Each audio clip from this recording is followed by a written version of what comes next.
मार्गशीर्ष महिन्यातला तिसरा गुरुवार. आज प्रकर्षानं आईची आठवण झाली. लहानपणी कसं होतं, लहानपणी म्हणण्यापेक्षा अगदी लग्नाचं वय होईपर्यंत, तोपर्यंत आपण लहानच असतो. प्रत्येक गुरुवार असला मार्गशीर्ष मधला की सकाळी लवकर आवरलं की आई पाठवायची, ढाळे घेऊन यायचा.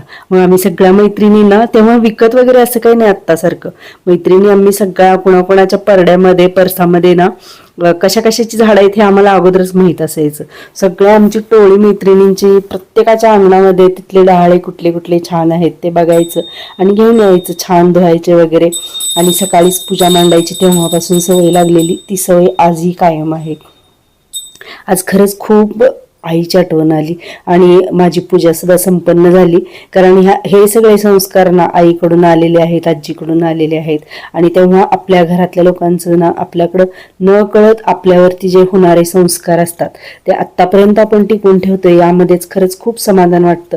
आणि पुढच्या पिढीसाठी सुद्धा ना हे योगदान आपलंच आहे की आपण त्यांना सुद्धा ह्या सगळ्या गोष्टी शिकवायला पाहिजेत.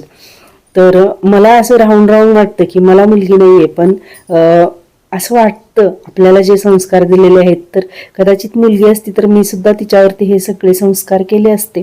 आणि ही आजची पूजा अशा पद्धतीने संपन्न झाली बघा.